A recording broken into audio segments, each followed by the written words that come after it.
Hi everybody, this is Brian and I'm coming to you from the Dominican Republic, where I've spent the last few days visiting some churches and some movement leaders here that are really having a heart of ministry to their own people.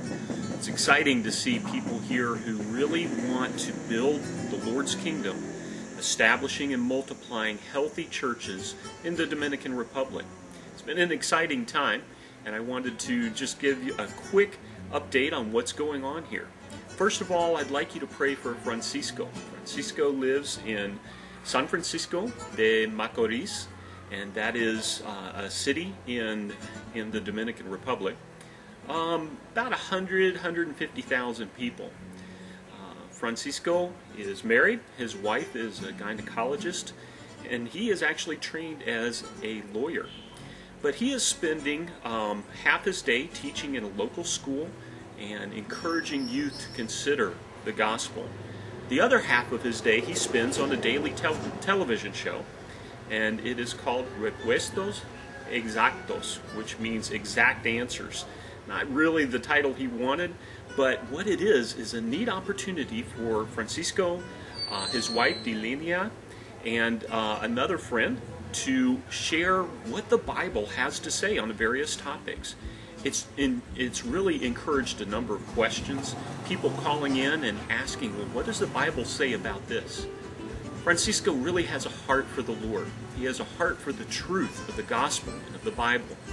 And he really wants to see his people worship God in spirit and in truth. Pray for Francisco as he looks into perhaps starting a church in San Francisco de Macorís, and pray for wisdom for him. Also pray for us as we encourage him and look for ways to come alongside him and help him in this effort.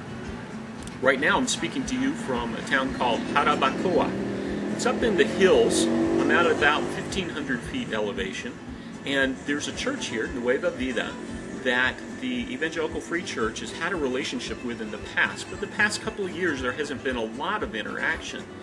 But in the past we've held meetings here to train leaders, and this is an exciting church because they've actually established satellite churches in 5 surrounding little towns called campos. In these campos there are buildings, church buildings, where people come together to worship on Sunday evenings. Elders from the home church, Nueva Vida, come and lead the service.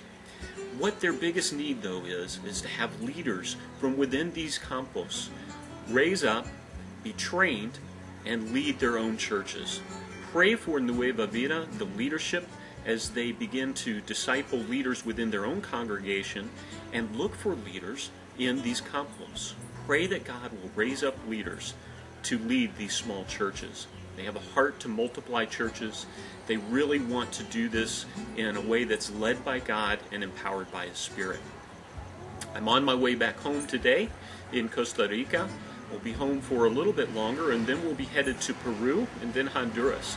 So appreciate your prayer during this time for safe travel, and particularly for Kathy and the kids as they are in Costa Rica going to school.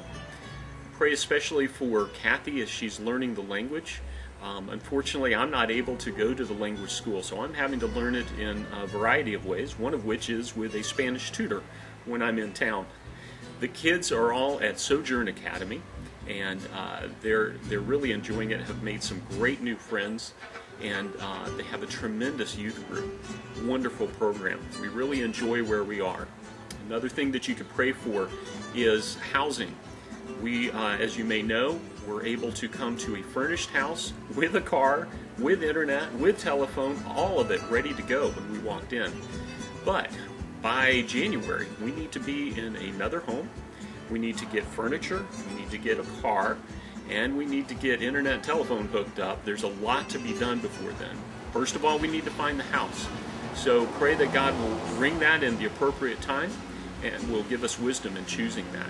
We appreciate your praying for us. We thank you so much. We couldn't be here without the prayer and support of people back home in the States. Look forward to speaking to you again and sharing what God is doing here in Latin America.